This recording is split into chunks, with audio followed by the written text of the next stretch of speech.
There's no doubt that the glamping industry is getting more competitive. So how do you survive that extra competition and yet still manage to attract the guest numbers that you need? One of the best ways of doing this is to make sure your service is so unique. People are talking about it around the world. One of the things you can do there is to make sure your structure is so unique. My next guest has been responsible for some of the most unique structures around the world, from bamboo structures to those in the shape of stingrays. Welcome to episode 61. Glamping and unique holiday rentals are surging in popularity with the growing desire of customers to book holidays that deliver an experience. They are also the new business of choice for those wanting to improve their work-life balance. So how do you build a strong business like this that gives you the life you need and a great investment? I'm Sarah Riley, and I want to share what I've discovered after being immersed in this industry for over 20 years to inspire you to find out more about what's going on.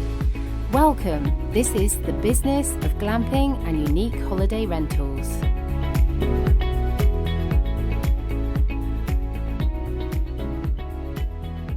Louis, it's absolutely amazing that you've joined me here today. We've met a couple of times now. I always am amazed by the new projects that you're starting, but what you actually do is quite complex. So I'm going to get you to summarize what you do and to give listeners an idea, a bit of a taster, a bit of a flavor of your day-to-day in the office. Okay, so I'm in a rather bizarre situations that my background is in the luxury hospitality sector. So I worked for a company called Six Senses Resorts and Spas for about 9 years, helping them put together their sustainability guidelines. And then back in 2011, after working with some very interesting people in the sort of luxury hotel design sector, I started Nomadic Resorts, which is our first company, which is essentially an architectural and landscape design company. So we specialized in tensile membrane structures, but sort of very high-end luxury tinted pods, basically. So that was the first thing we did, but we'd already had a pretty significant experience of designing with bamboo, and we had several fairly well-known bamboo projects under our belt. So our first major project really started in 2014, I guess, which was when we did a project called Wild Coast Tented Lodge. And that project is kind of indicative of what we do, really, because we sort of did everything. So we did the architectural design, the landscape design, the interior design, the mechanical, electrical, and plumbing design. And then we were also the main contractor for the tented units and for the bamboo structures. So that was a pretty big job. But that project, which was in a remote corner of Sri Lanka called Yala National Park, was pretty successful. And so since then, we've sort of branched out into a couple of different new areas. So I suppose the most important one was that we continued going ahead with the bespoke design services for private individuals and hotel companies developing bamboo buildings for them. So we work with some of the top hotel companies like Banyan Tree, Resplendent Ceylon, and Playa Viva in Mexico. And we'll design specific kind of iconic bamboo buildings for them. And then we also had a separate company, which is Nomadic Spaces, which we re-engineered some tent models that we'd been working on. And basically, we've created a series of insulated, low impact, glazed tent models for the sort of higher end glamping sector. So we have a second company based in Cape Town, which really does the kind of supply chain management, logistics, and installation of those tents. And then we have a third company, which we launched in COVID, which is Nomadic Escapes, which is a tented camp management company, which is with some former colleagues from Six Senses, and we decided we would design, build, and manage our own tented camps as from 2024. It's an incredible amount. And I just don't know how you have time to breathe. You have, let's focus first on the Nomadic Resorts. So you have their architectural and landscape design, and it's all focused on green building projects, really, isn't it? And you like to, my understanding is that you like to focus on also biophilic design. Is that right? Can you explain that term and how you focus on that with your design? Yeah, I think it's actually at the core of the whole kind of outdoor lodging stroke glamping appeal, really. There was a evolutionary biologist called E.O. Wilson, who basically concluded through his work that human beings have an innate need to connect with nature, and that it's something that was fundamental to human survival. So, to give you an example, the caveman who could remember the path to get to the mushroom patch had a higher chance of survival than the caveman who was wandering around and couldn't remember where he was and didn't find any mushrooms and starved to death. So it's not quite as simple as that, but it gives you a little bit of an idea. So basically what the claim is that human beings have these kind of innate affiliations with nature, both for hunting and for gathering, and that those are intrinsic to our personal well-being. So what's happened in our modern society is there's been a slow, especially, you could call it the, internalization of humanity. So we've all gone indoors, and what that's created is a number of different things. Notably, you've got literally thousands of biological receptors in your body that react to natural daylight. So that's super critical. If you don't go outside, you're probably not just going to have vitamin deficiencies, but you're probably going to have some serious mental health issues in the long run as well. And then the second thing is that there have been a number of studies on biophilic design which have discovered that it's actually very positive for your physical and mental health. So to give you an idea, there's some very strange studies which are quite interesting. For example, over a period of 30 years, some psychologists studied a prison. And on one side of the prison block, you had views over beautiful rolling mountains. And on the other side of the prison block, the windows gave onto a sort of dingy courtyard full of people stabbing each other. And they studied recidivism, which is, repeat offending over that 30-year period. And what they discovered, whether I don't think it could be coincidental given the data, but fundamentally, the people who had a nice view tended not to go back to prison quite as often as the people who had a horrible view. And then they expanded that into education system. They found that classrooms with natural light and natural ventilation, students had a higher performance. Then they looked at some very simple, weird things, like they put a aquarium into a dentist waiting room, and they did a sort of before and after study and found that once the aquarium was installed, people had a lower perception of pain.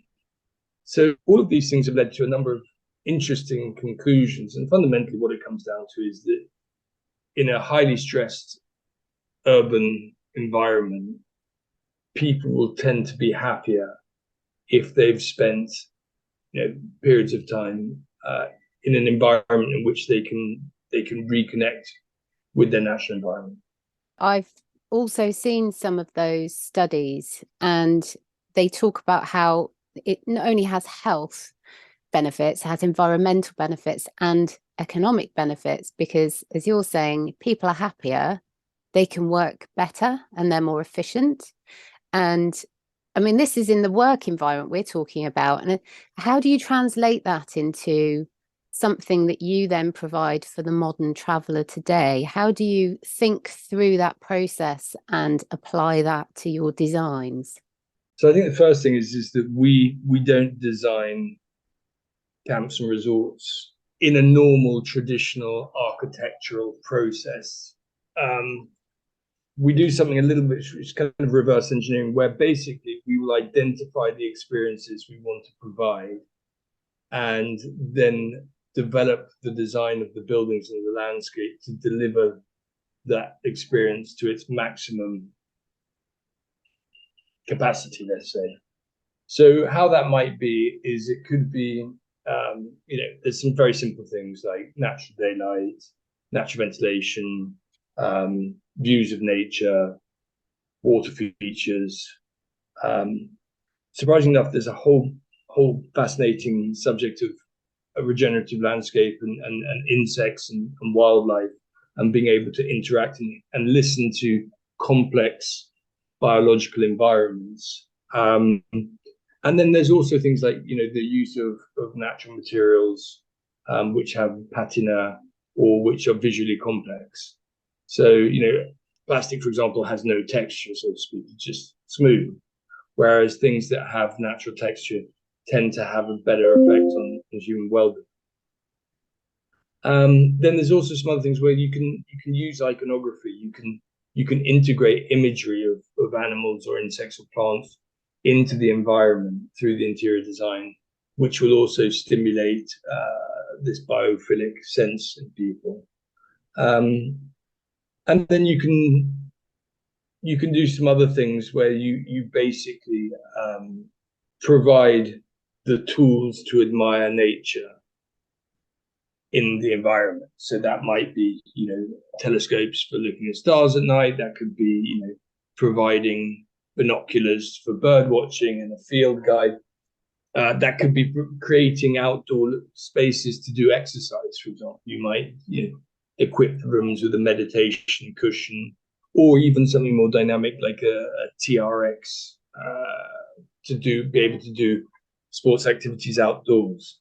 But fundamentally, there's a whole range of different tools that can be created or adapted to encourage people to interact with their environment in a more holistic way. And you've designed some really iconic things. A friend of the show, David Leventhal, was on talking about his bamboo treehouse, Playa Viva. And I don't think there's very many people in this industry or who want to get into this industry that haven't seen images of his amazing structure, which you were part of. And so how important is it for you to actually design something that strong and that iconic so that it literally gets passed around the internet and everyone gets to see it? It kind of almost is a viral design that people want to talk about and want to share. How important is that for you? Not really that important, actually. I mean, we don't go out and say, okay, we're going to create something viral that's Instagrammable. We just definitely don't do that. We have a design process where we take our inspiration from nature. So we use biomimicry to develop unusual structures. But it depends an awful lot on the client. So, for example, David was in many ways a fascinating client and an ideal client in that he was very kind of involved and knew what he wanted to achieve. And he also had a very unusual attitude in that he knew who his product was going to appeal to because he knew his clientele at Playa Viva. So it's a little bit of a boho chic yogi wellness retreat with some really cool clients. I think it's probably a really cool place to hang out. But rather than saying to us, I want this, it needs to be air conditioned, needs to have a mini bar, needs to have all of these conventional requirements for a traditional hotel room, he was like, no, we don't want that. We want to create something where a very certain specific type of person will adore it and they will go and stay there. And people who were looking for a conventional Marriott hotel room, they're just not going to want to go and stay there in one of those tree houses. So it's right on the beach. You can hear the waves very, very clearly. It's completely naturally ventilated. There's no AC. So it's a very particular kind of experience. But when you get the right client or the right person goes to visit, sometimes they, if that building correlates with their aspirations and dreams, then people can have a transformative experience in that environment. And I think that was one of the things as a journalist from Travel and Leisure who stayed at that tree house during a lunar eclipse. And yeah, I think she basically got, I don't know, more than her money's worth. She really had an experience that kind of changed her life. So yeah, we don't really design things specifically for social media or whatever. We design things according to our intuition, using a process, and it just happens that maybe that ends up being something that has a broader general appeal. So with your nomadic spaces, so is this your company that designs canvas structures? Tell me a bit more about that. No, we don't use canvas structures because we work with the environment, and we discovered very early on that typical cotton canvas just doesn't last in a humid tropical environment with the insects, fungi, and heavy rains and humidity. So we've always used tensile membrane fabrics, which is slightly different. It's a PVDF fabric, sort of coated polyester, but it has a huge advantage in that it has a very, very long lifespan. So I was talking to someone just recently who'd done the 4 Seasons tented camp in Chiang Mai, and that's nearly 20 years old, and they use the same PVDF fabric. It's never been changed. So that's a long-term fabric structure.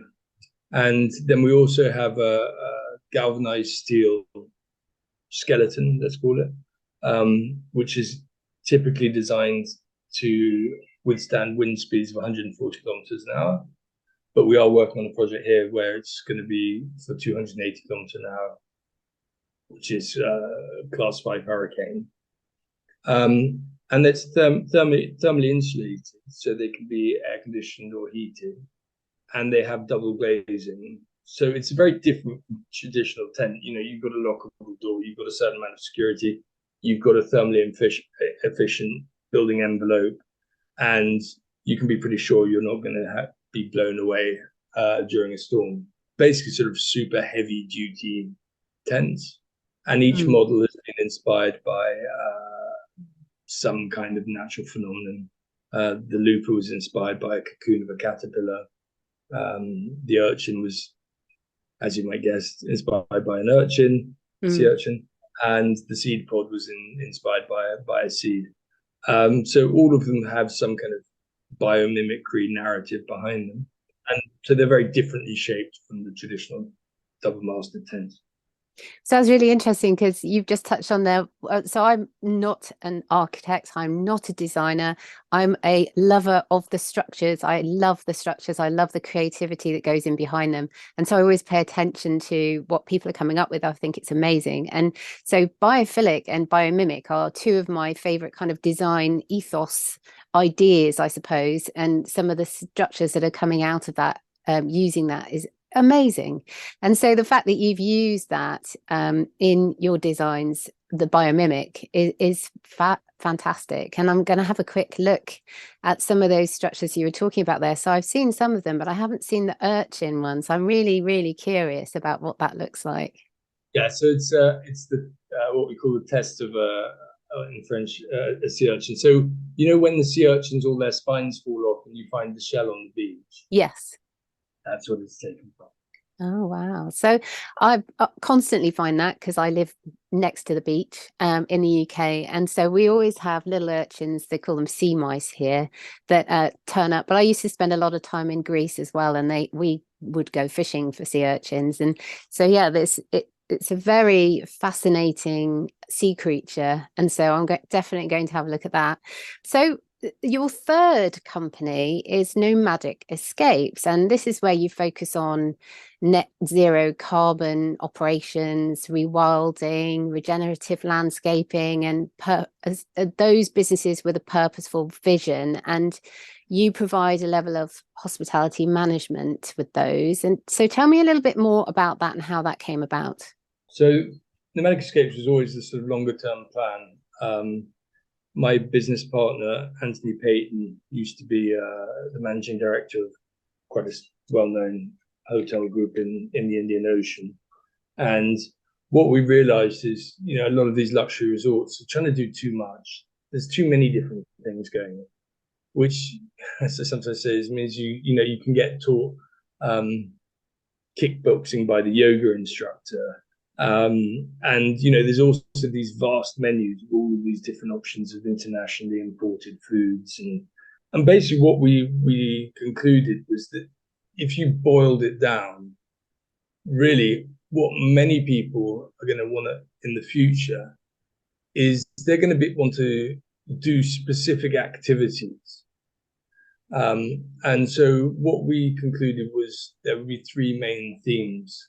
One would be sustainability, so that all of the camps would have very strong sustainability and rewilding ethos as their kind of core foundational raison d'être.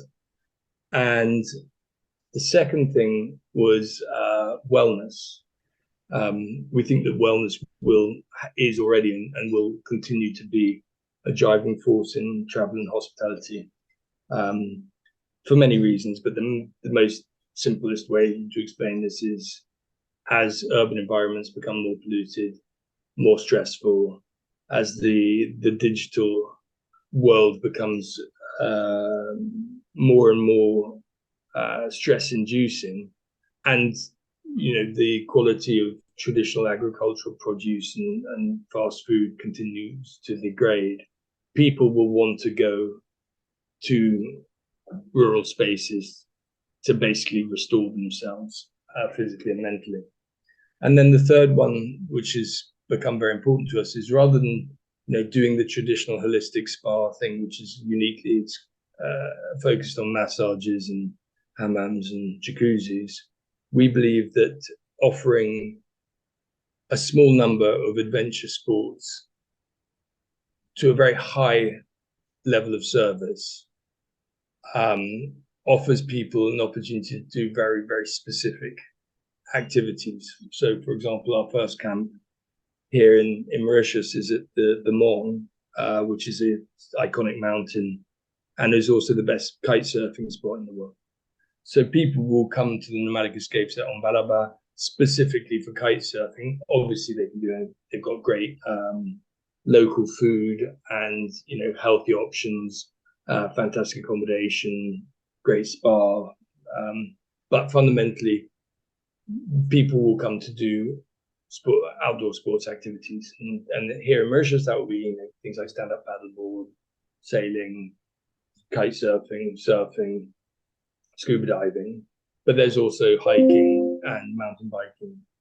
And then in other locations, the focus will be a little bit turned on its head. So Reunion Island, where we hope to do our next one, that will be very much focused on the experience of the volcano, intense hiking activities, canyoning, whitewater rafting, and those kind of activities. And the idea is that you could go to these destinations, and rather than just being sort of dumped down in the over-tourism hot pot of being in a queue for 3 hours to see some very mundane standard things, that we basically offer guests an opportunity to explore another side of the destination. And that's pretty much it. And so we partnered with a company called Deep Nature, who will do the spas, and those spas will be developed so that if you come back from a mountain biking ride, you will have a specific spa therapy that corresponds with the activity you did during the day. Mm. So why is it important for you to partner with net zero carbon projects? Why is that your priority? I think there's a lot of different ways. It's just personal responsibility. I think that's going to be the key thing. Well, with the resorts will never be net zero carbon from the construction, but they can be so through the operation. So I like to give an example that a lot of people probably don't know, is that in your typical hotel room, probably 70 to 85% of the energy consumed is in air conditioning. So let's say if you take a 24 square meter hotel room, you might have, let's say, 70 cubic meters of space. And basically what you're doing is you're air conditioning 70 cubic meters of space while you sleep for 8 hours, when you're only actually occupying sort of 4 cubic meters around the bed. So there's a lot of different things where, we don't necessarily do things that make an awful lot of sense. And using bioclimatic design, natural ventilation,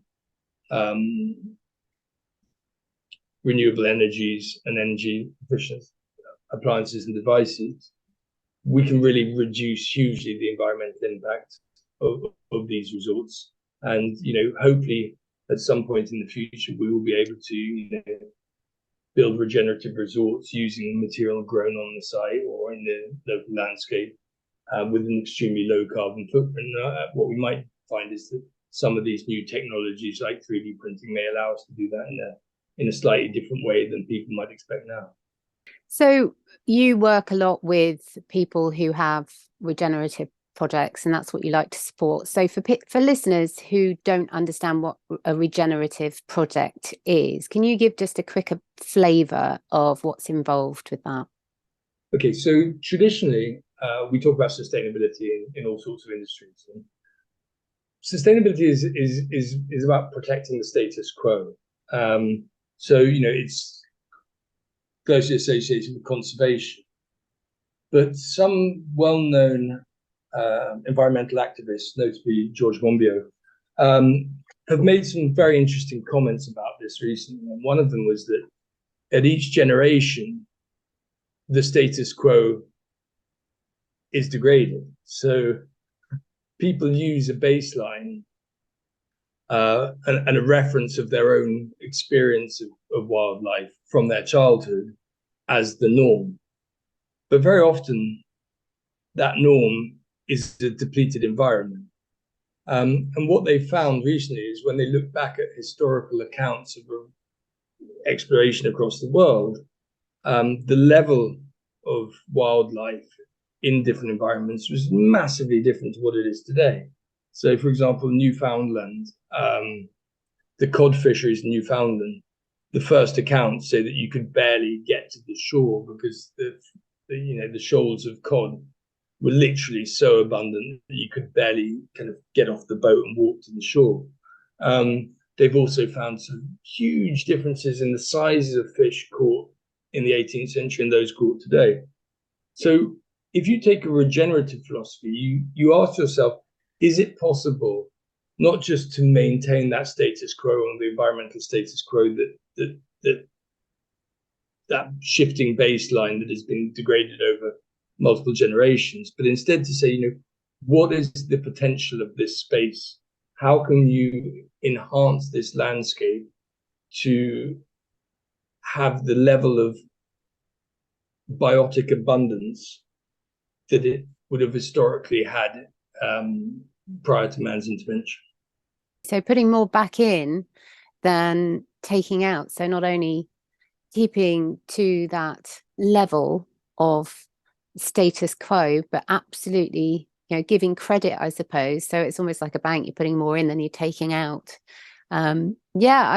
These regenerative partners that you work with, they obviously have a lot of challenges every single day or every week, every project, whatever. What do you think their biggest challenges are at the moment across the board? Is there any one particular challenge, or do you think it's very unique to the location, the challenges they're facing? I think fundamentally there's the most important challenge is the lack of a fair playing field. If you operate I'm not going to say a name, but let's say a well-known big hotel brand, conventional build resort in which all of the environmental externalities are ignored, then you have a competitive advantage over somebody who is trying to respect the natural capital of that environment in which they operate. So that's fundamentally one thing, right? Is some guy who fossil fuel companies get, I think it's $5.7 trillion of subsidies a year, for example. And if those externalities were to be integrated into the balance sheet of a traditional resort, they would have to pay up, right?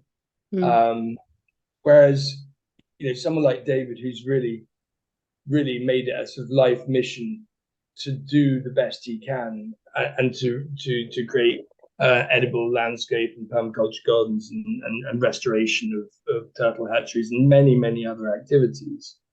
They basically at a financial disadvantage because those activities cost them more. Okay, they might get more guests or different kinds of guests, or they might have higher paying guests. But fundamentally, I think until appropriate legislation is introduced to force some of these very very damaging companies, I think you could safely say, to take responsibility for their actions, then those who are trying to do the right thing will always be at a competitive disadvantage. And that's a bit of a shame. But other than that, I think probably providing this a similar level of comfort is more challenging thermally, just because when you're trying to achieve that with much less energy, that's difficult.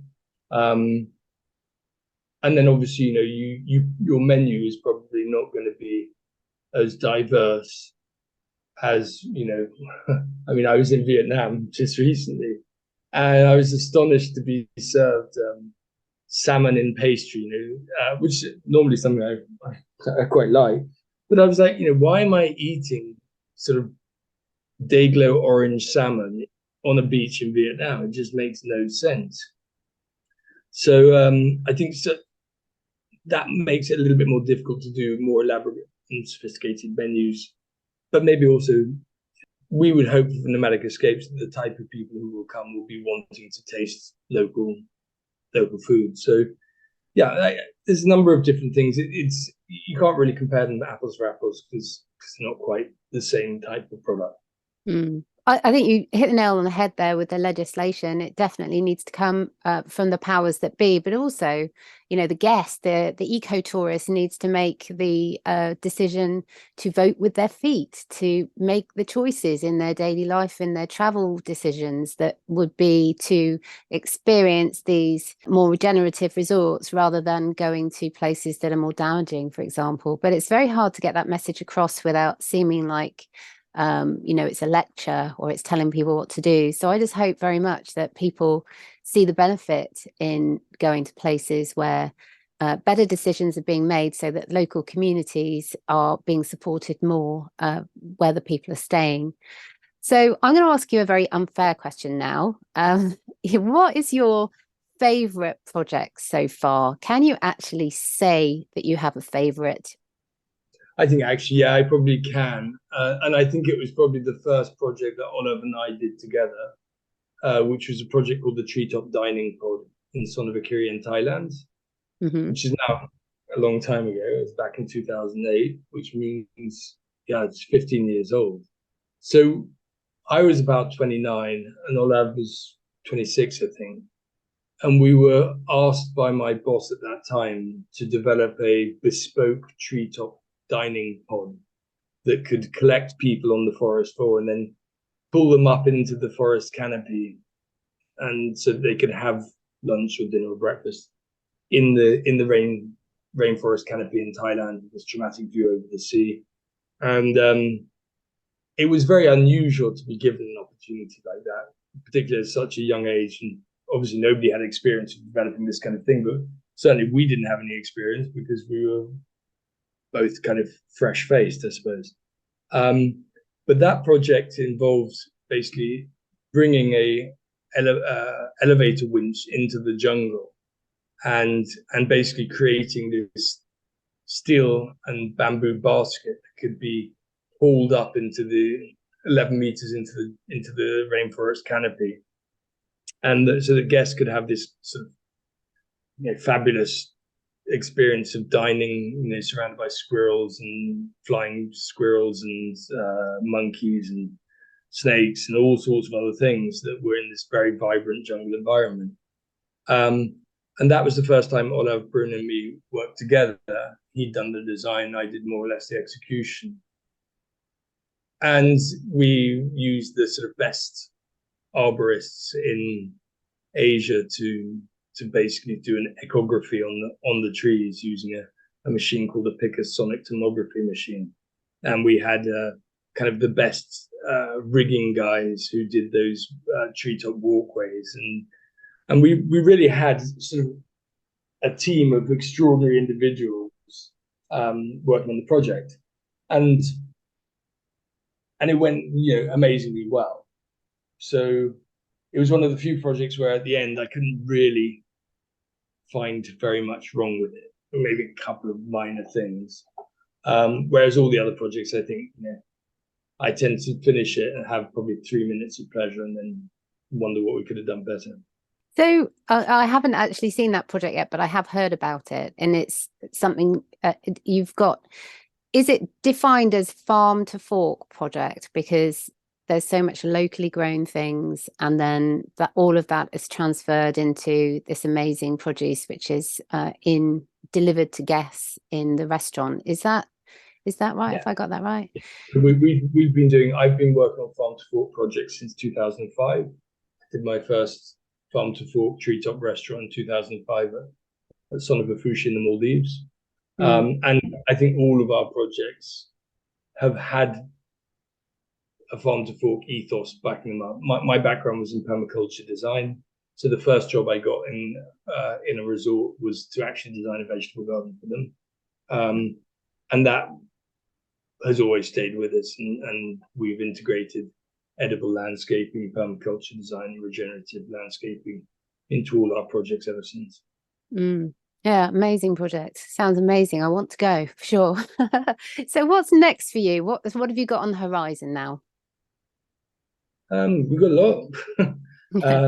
So I guess I'll do it in kind of order of delivery. It's probably easiest. So we've got a Rasta restaurant. Oh yeah. A sort of Rastafarian restaurant in Abu Dhabi, on the beach in Abu Dhabi, which we're building at the moment. So that will be probably the next thing to be completed, which is a kind of Rastafarian style bar and cafe in the center of Abu Dhabi, which has turned out great. We've got a bamboo bar in the shape of a stingray over the waters in the Maldives. So that will be afterwards. We've got 14 resort villas going into that project as well in the Maldives, but they're overwater villas, but they're not attached to a jetty. So you'll have your own little boat basically. But that's really cool. We've got a botanical garden project, an onsen spa in Taiwan. We've got a eco village, an eco resort in Dominican Republic.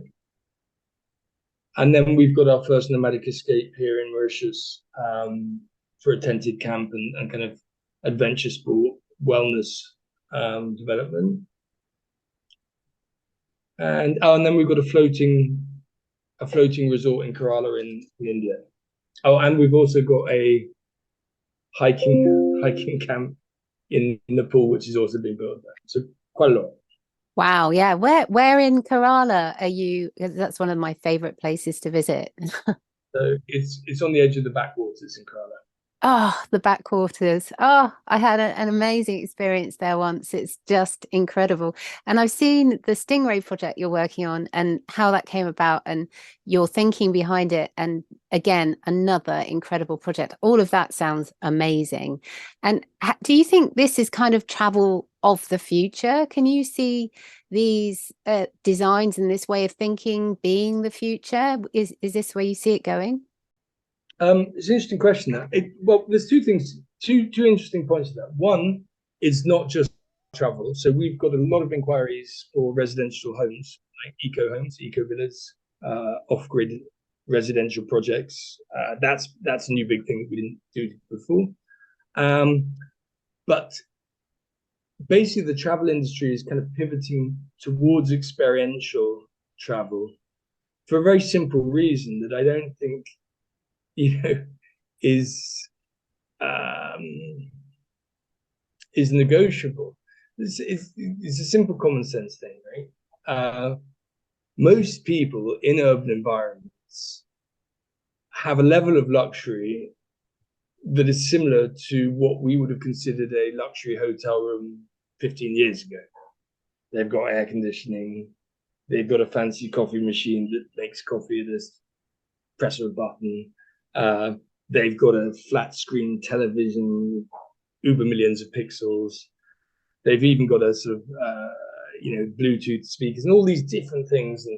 And the level of comfort of a typical middle class household in the developed world is extremely high. What they don't have is they don't have space, they don't have quiet, and they don't have calm.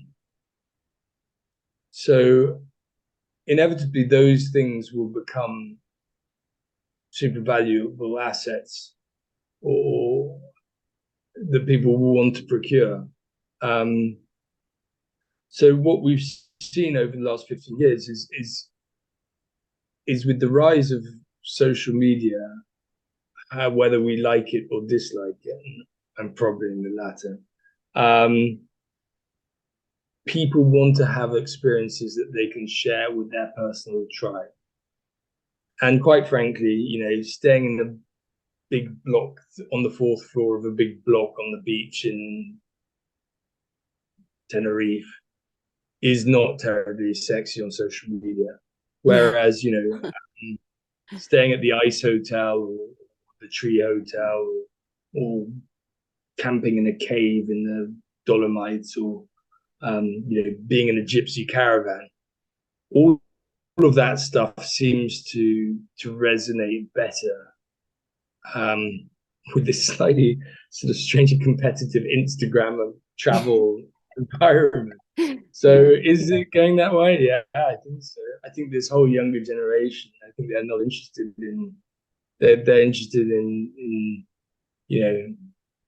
images of them jumping off a bridge into a waterfall, sleeping in a tree house, or going on a kayaking trip and through some cave and things like that.